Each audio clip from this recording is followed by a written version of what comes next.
Hey everybody, welcome back to the shop today. Today we are going to be talking about a list of mods on our 2022 DRZ400 Supermoto. I do get a little list here so we can go over that. And yeah.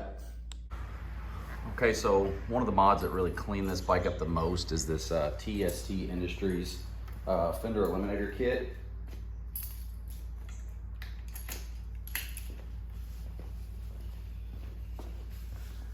And the TST Industries license plate light as well. It really does a good job. It's got the integrated signals. And I really love that mod.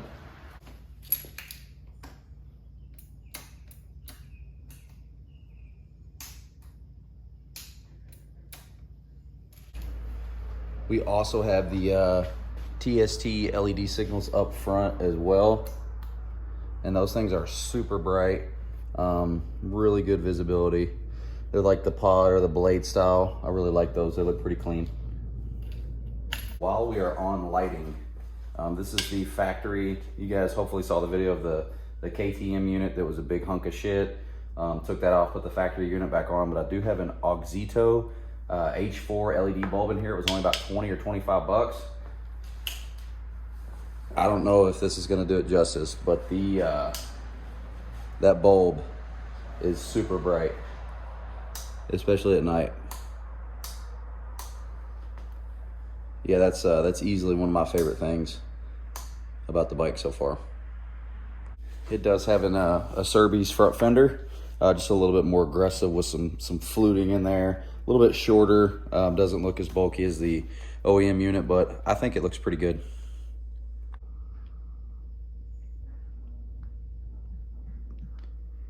Okay, we do have the Pro Taper pillow top grips. I really like these over the waffle style grips that the OEM comes with. These are really comfortable. They are sealed on the end, so you do have to snip off the end, but I still left a little bit of red there so you could see it. A lot going on right here in this area. Do have the Power Mad mirrors. Just did a video on that the other day. The MZS levers. These levers are actually really good. I know they're inexpensive. They're not ASV levers, but there's not a lot of play to them, and they function perfect. They feel much better than the OEM units. Do have the Zeta aluminum handguards there, and then we also have the Zeta covers in the front that actually mount right to those handguards, and I really think it gives it that dirt bike look. We did, put the little plugs in there to delete the mirrors because we have these integrated in here now. But yeah, overall, I think it really gives it that dirt bike look, and I dig it. Also from Zeta, we have the little red anodized pieces there, the Zeta rubber killers. It actually replaces that factory rubber grommet that's in there that kind of gives your steering a little bit of a, I don't know, loosey-goosey feeling. I didn't like that. So that tightens it up more comparable to like a CRF 300L or something like that. But yeah, hard mounted, really easy to do. I have a video on that as well, but very good mod. You can definitely tell the difference when you do it. And it's inexpensive. It's like 20 bucks, I think. I get more questions about this than anything. That's my Rip It mod. Rip It is an energy drink I've been drinking for a really long time. And I just took the can, cut the can, split it, wrapped it around that brake reservoir there, and then just ran a zip tie on the bottom of it. And it looks pretty cool. It matches in with the black and red of the bike, but I get people all the time ask me about that. Is that an energy drink shoved in your motorcycle? No, I just emptied it out, or drank it, split it, cut it with a pair of scissors, and zip tied it on there. Easily the second most asked about mod is this exhaust. This stainless Delkovic unit. This has been great so far. I've got about probably 1,500 miles on it. We have the factory heat shield here. But all the clamps and everything have held up really good so far. There's zero exhaust leaks. I think visually it looks really good. Like with that Fender Eliminator, the way that slash cut is, a lot of them are either flat or a lot of them turn down. I didn't like that. I really like the way that looks. I think it complements the rear of the bike. Now I did rock this for a while without the baffle. I did put the baffle back in it like last week. A little bit of a cleaner sound, but it is still plenty loud. You don't have to worry about people, you know, hearing you for sure. But it's held up really good so far.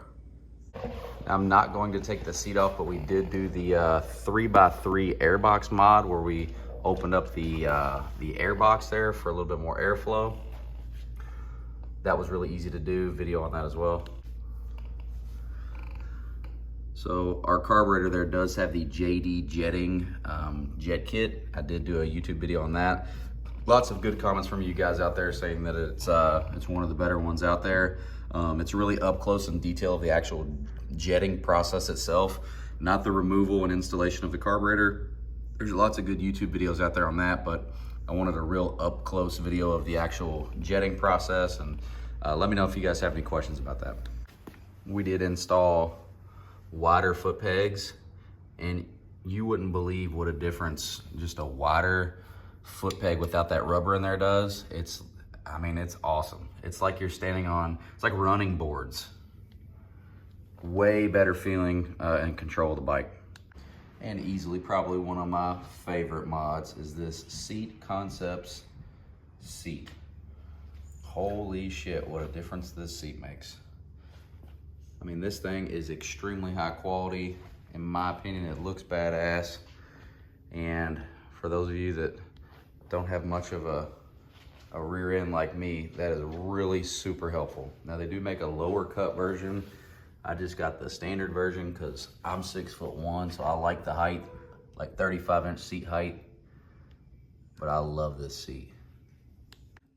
Now, of course, things that we did mod, we took off the bike. We took off those orange reflectors that sit right there. Did remove obviously replaced all the signals and stuff. Mirrors were taken off, replaced with something different. Tool bag.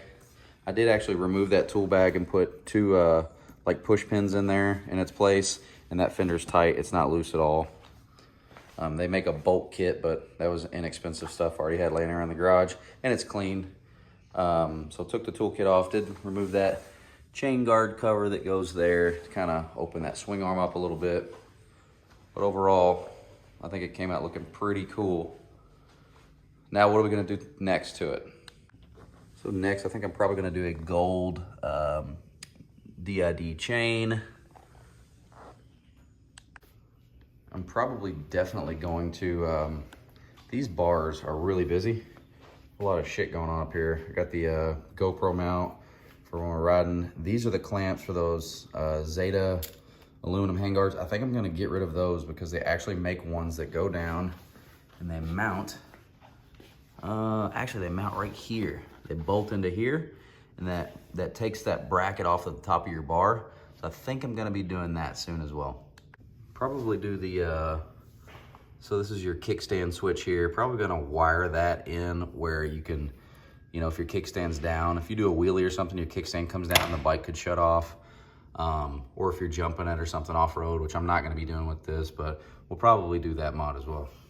And I'm thinking, because I like the color purple, I'm thinking I might try to get some Volta graphics kit, maybe put purple graphics on it and get rid of the red. I don't know, let me know what you guys think about that. And RIP, it does make a purple can, so it'll all match.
All right, everybody, so that is, I think, all the mods to our 2022 Suzuki DRZ400 Supermoto. If you guys have any questions about any of those mods, I think I have a video on almost every single one of them on YouTube. If you guys have any questions about it at all, please let me know. If there's anything else you guys want to see mod-wise, please let me know. Yeah, so as always, I appreciate everybody for watching. Until next time, thank you. Take care.